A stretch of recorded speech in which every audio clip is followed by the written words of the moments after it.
Hello guys! Welcome to another vlog! So guys, I'm back.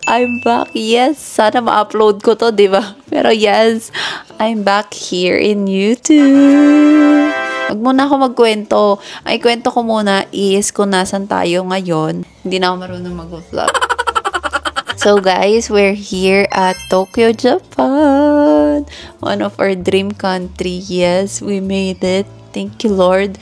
And, ayun, nagbabakasyon lang kami dito. I'm currently, hindi ko pa pala na-announce dito sa dahil ito ang aking first vlog ulit sa YouTube. So, yeah, sa mga hindi po nakakaalam, I have a second baby na. So, nasa tiyan siya ngayon at siya ay 17 weeks na. So, I'm currently 17 weeks pregnant and this is my second baby and we're here now at Tokyo, Japan. So, yung vlog natin na to is magiging Tokyo vlog. Dito ko na lang ilalagay din. So, para isahang vlog na lang. So, this is our day 1. Hindi ko alam kung maglalagay na lang ako ng mga clips dyan. Nag-adjust pa ulit tayo sa vlogging. So, ayan, mag-voice over muna tayo dito. So, we're currently here at Pugs Lounge. Sa NAIA Terminal 3 kami and we flew via Cebu Pacific Air. So, while waiting for our flight, dahil nga 3 hours delayed tayo, nagstay muna kami dito sa lounge. We stayed here for free dahil sa aming mga credit cards. Parang isa yun sa mga benefit niya. So, double check nyo na lang if ever na meron din kayo mga platinum cards, ganyan. Meron silang mga free access sa mga lounge. After check-in nga pala guys, madami nagtatanong sa inyo ano ba yung tinatanong sa immigration. Sa case namin, since kami ay family, kahit nung nagpunta kami ng Hong Kong, same lang ng tinanong dito sa nagpunta namin ng Japan. So, isang tanong lang guys, may government employee ba sa inyo? Wala. After that is tatak na agad ng passport. Super bilis lang namin sa immigration. Flying time is around 4 hours from Manila to Tokyo. And kung may magtatanong sa inyo magkano yung fare namin, nakuha lang namin to guys ng around 3,000 to 4,000 each. And for the additional baggage naman, 1,200 each. And nagbayad din kami ng travel tax. Basta yung travel tax namin tatlo is 4,050 pesos yung total. Na-delay kami sa Manila kasi nga ang pangit ng panahon, grabe yung ulan. Pero pagdating dito sa Japan, sobrang ganda ng panahon, ang tirik ng araw, saka basta ang ganda. Dating pinapangarap ko lang to guys. Ngayon nandito na tayo. So,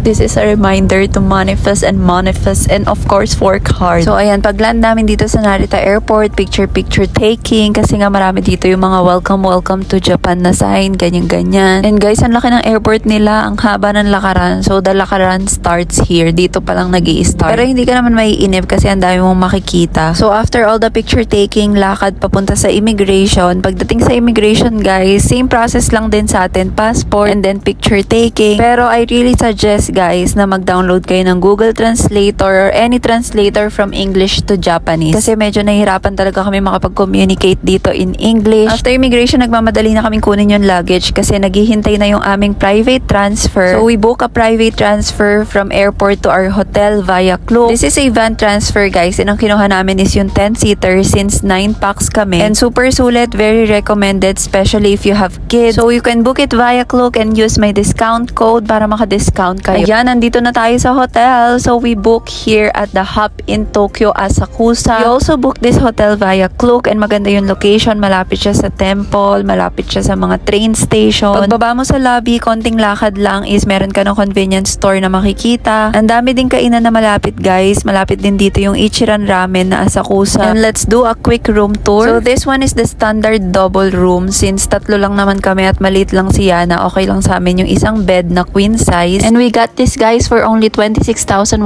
for 6 nights na yon. So that's around less than 5,000 pesos a night. Plus may discount pa kapag gumamit ka ng discount code. So that's very affordable na for us. And the room is nice. Kahit na medyo maliit siya, hindi siya ganun kalakihan, is okay na siya sa amin since tutulugan lang naman. Complete amenities plus complete pa yung toiletries sa baba. Unlimited siya guys. Yun nga pala ang nagustuhan namin dito. Unlimited yung toiletries na pwede mong kuhanin sa baba everyday. Medyo maliit nga pala yung CR nila ha. Pero kami naman hindi kami ma umarte sa CR as long as nagagamit namin siya. And tingnan nyo, complete din yung mga toiletries sa loob. And ang pinaka-importante is malinis at comfortable kaming nakakapag-stay everyday. Ang itinerary talaga namin ngayon is pupunta kami ng Sensoji Temple, yung malapit na lang dito sa hotel. Kaso nga na late yung dating namin dito. So dumiretso na kami dito sa BIC camera ni Honbashi para bumili ng ating new vlogging camera. Ang first mode of transportation natin dito sa Japan is taxi kasi nga wala pa kaming Suica card na gagamitin sa train. Hindi na kami nakabili sa airport kasi nga nagmamadali na kami. So nag-try kami mag-taxi and ang mahal, guys. Grabe ko i-compare mo sa train talaga, super mahal ng taxi nila dito. Nasa around 2,000 plus yen yung binayad namin from our hotel to Nihonbashi and that takes around mga 10 minutes lang yata na drive. Binaba kami sa tapat ng mall ng taxi tapos hinahanap ko nasaan dito yung BIC camera. Tapos yung pala nasa loob siya ng mall. So ayan, for the walk and Google Maps tayo. Ang kaibigan mo talaga sa pagta-travel ay ang Google Maps. So don't forget to use the Google Maps, guys. Hindi kayo mawawala basta meron kayong Google Maps. Ang ganda dito sa Nihonbashi kapag gabi na kasi yung mga shopping center kasi dito mga pangmayayamar, mga high-end brand, mga luxury brands, ganun. So for the window shopping lang talaga tayo dito at ang dinayo lang talaga natin is the BIC camera. And buti na lang umabot kami kasi it's already 6:20 PM nung dumating kami and magsasara na pala siya ng 7 PM. Grabe, ang laki pala ng shop na to kung ano-anong mga klaseng gadgets and camera, parang kompleto talaga sila sa lahat. Ayan, for the translator kami dito ni Kuya para lang maintindihan namin yung isa't isa. Pero buti naman nagkaintindihan kami at merong stock yung gusto kong camera. Dito kasi sa atin hindi ganun kadaling humanap ng stock na to and ang mahal dito sa Pilipinas nito. So sabi ko, ito talaga yung bibilin ko dito sa Japan. So this is the DJI Osmo Pocket 3 na creator combo. And ang price na nakuha ko dito sa Japan is around 88 to 89,000 yen. That's around 35,000 in pesos. May less kasi sila dito na 10%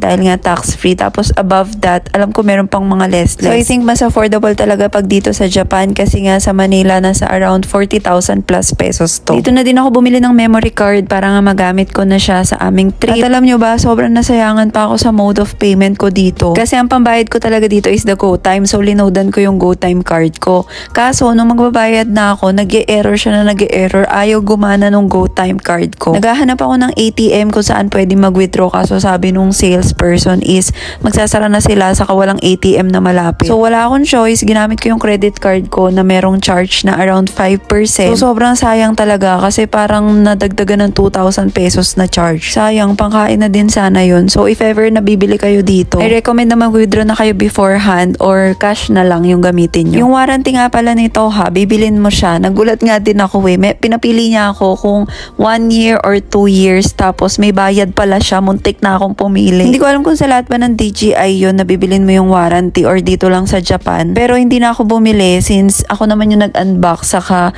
ako din yung nag-setup kasi hindi din uso sa kanila dito yung magpapa-unbox ka tapos yung magpapa-setup ka sa kanila. Wala silang pake, ikaw dapat. Pero meron silang section na dun ka magsa-setup, mag-unbox, ganyan. So for the YouTube na lang ako guys kung paano yung setup to and na-survive ko naman siya. Wala naman siyang sira. Tapos ayun later on, pinag-aralan ko na lang yung settings niya and everything. And I'm so happy kasi super worth it. Ang ganda talaga ng quality and ang daling gamitin guys. Para talaga siyang portable SLR tapos may kasama pang mic and wide lens. And finally, after ilang hours, makakapag-dinner na at makakain na ng matino. So meron ako nakita dito sa Nihonbashi na masarap na tempura place. And mga around 5 minutes walk lang siya galing dito sa pinanggalingan namin. This restaurant is called Nihonbashi Kanoke Hanosuke. Basta i-research nyo na lang, Kaneko something siya na famous tempura place sa Nihonbashi. Mga around 30 minutes din yata kami naghintay kasi nga madaming pumipila and maliit lang yung place nila. And worth the wait naman kasi ang sarap ng mga foods nila, ang sarap ng tempura. Sakto lang naman yung price niya. Yung isang bowl na ganito is nasa around 1,200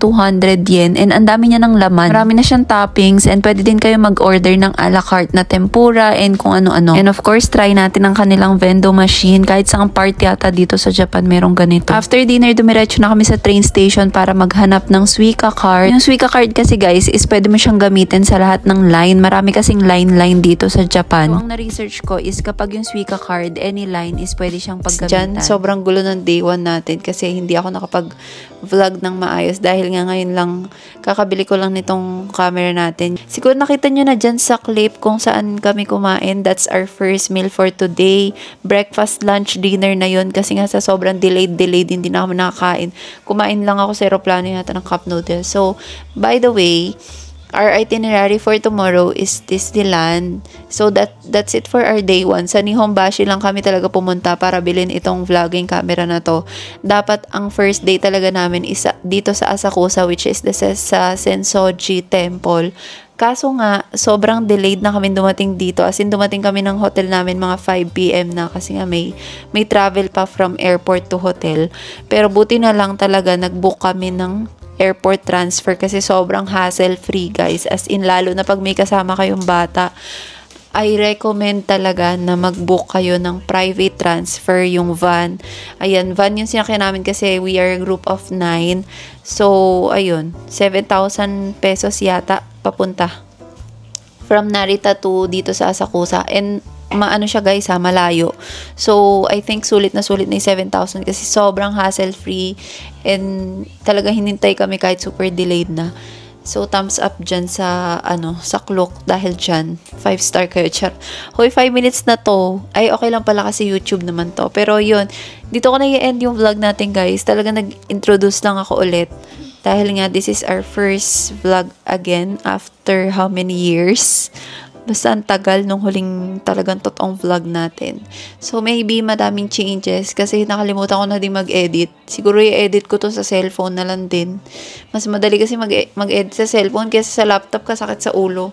So, yeah, yun na. Magpapahinga na kami kasi maaga pa kami sa Disneyland tomorrow.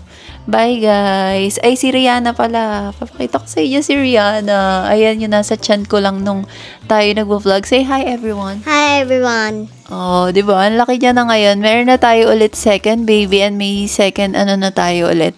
May second, basta lahat ulit i-share ko sa inyo tulad nung ating first pregnancy kay Rihanna. And I hope, guys, nandyan pa rin kayo ang ating 50+ thousand subscribers. Sana manood pa rin kayo. Okay? Thank you, guys. See you on our next vlog. Bye! Say bye. Hindi ko mapakita si Ryan kasi nakahubo siya. Bye! Say bye na.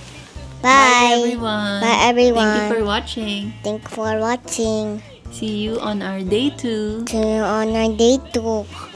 O, diba nagsasalita na siya. Bye, guys!